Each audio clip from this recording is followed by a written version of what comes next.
we will be urging the Senate to uphold the impeachment. Mr. Mutusa, I'm asking a specific question on a specific allegation.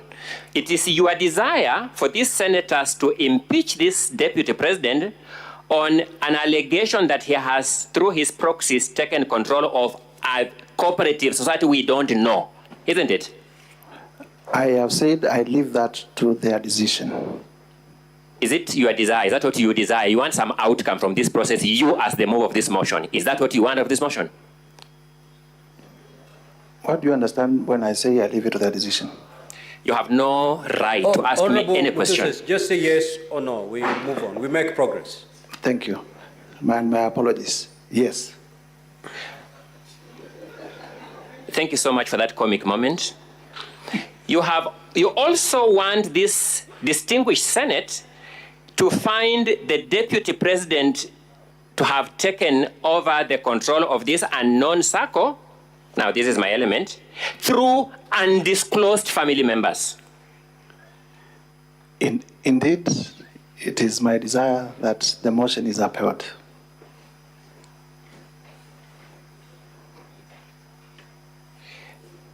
Mr. Mutuse, Honorable Mutuse, do you know the seriousness of the business that keeps us here? Very well. My apologies, I didn't get the answer. I didn't get the answer. I know. Thank you. You find this request for senators to find this deputy president guilty of taking over an undisclosed circle a serious expectation on your part? Indeed.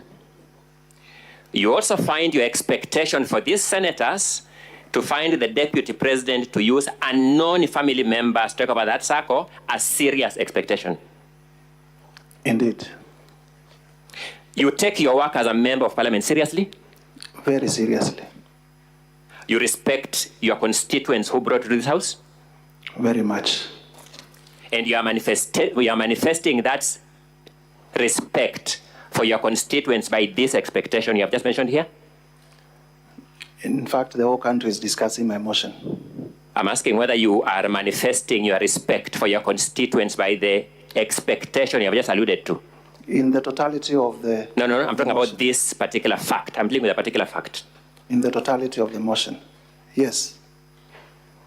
My question is, your expectation for this Senate to find the DP culpable on allegations of undisclosed family members of an undisclosed circle, that allegation, you are manifesting your respect for your constituents through that allegation?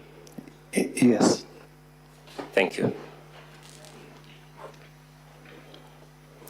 Paragraph A alleges that His Excellency RIGATHE GACHAGUA has connived with cartels in the tea sector to block the Kenya Tea Development Agency from implementing guaranteed minimum returns that would benefit smallholder tea farmers. Is that the allegation? Indeed. Have you given us in this motion or in the supporting evidence the name of any cartel? No. Have you given us in this motion or in the supporting evidence the grievance or the complaint by the Kenya Tea Development Agency? No. This is also part of your expression of respect for your constituents. Indeed. It is also part of the seriousness with which you take this motion. Indeed. Thank you.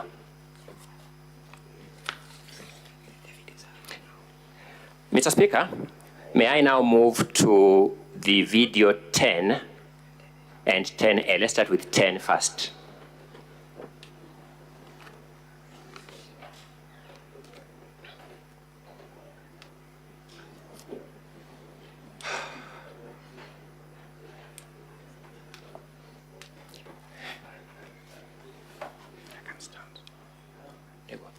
Watu ya Kayole, tangu mtupatie nafasi ya uongozi, sijapata nafasi ya kuja kusema asanti. Nataka kutoka kwa roho yangu ndani, watu ya Kayole, asanteni sana. Mimi najua nimeona iko shida ya watu ambaye walibomolewa. si ndio?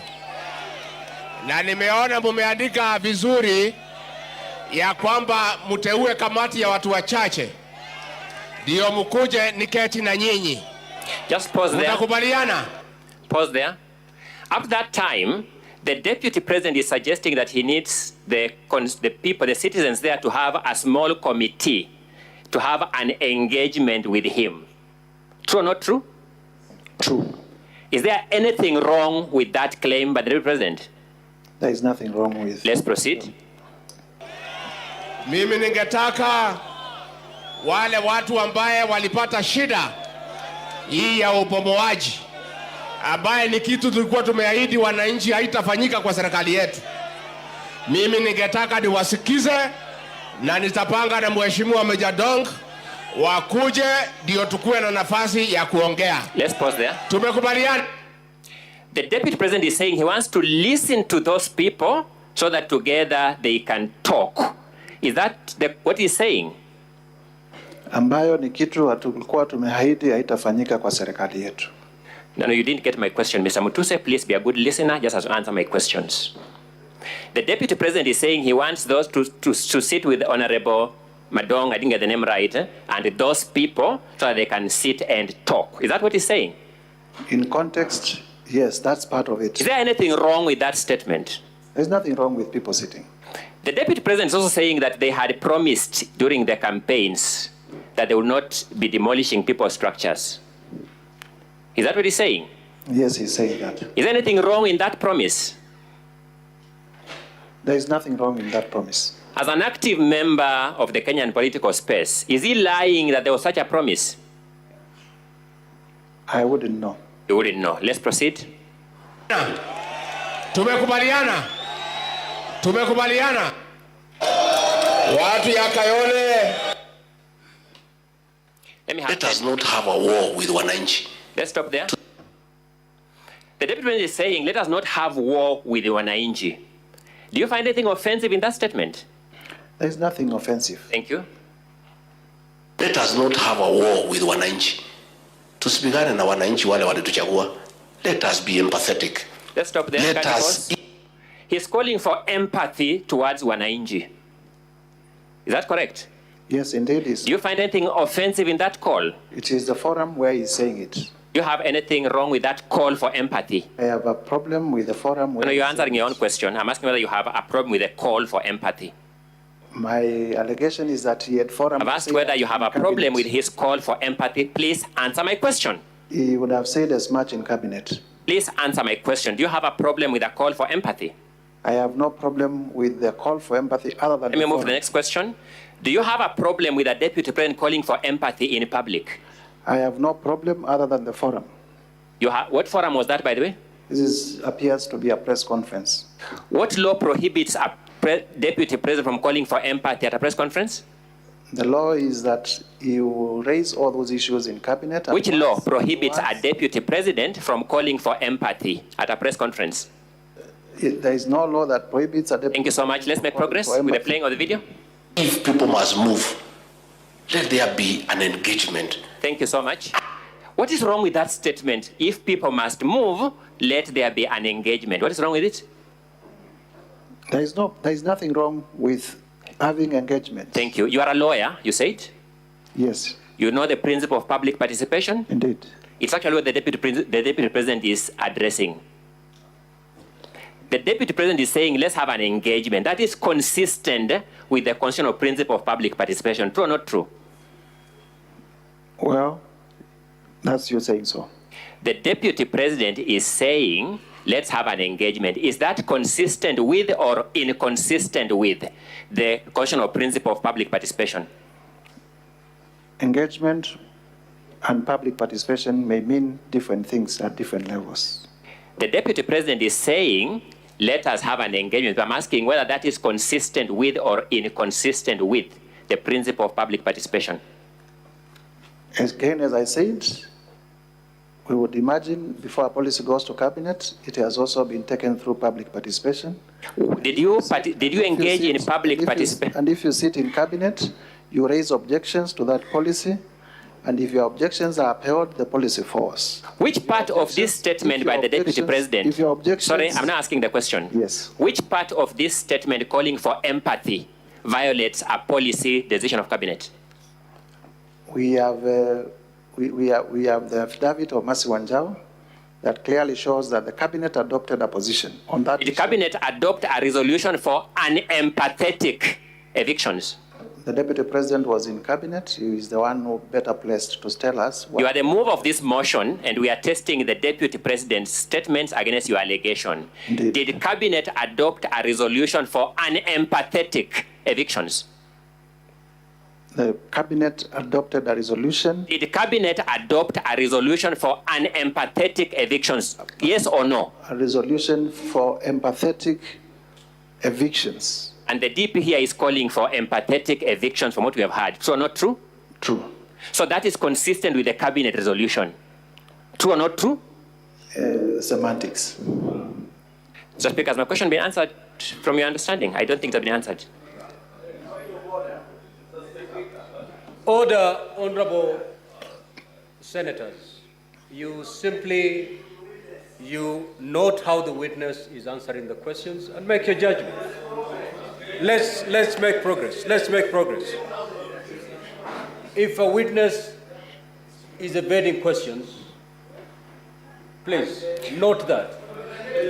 Proceed. Mr. Speaker, you are right in that ruling, save that he's doing this at the expense of my time and the Deputy President's time, and at the compromise of the Deputy President's right to a fair hearing, where he has to have adequate time, which means time managed economically. Proceed.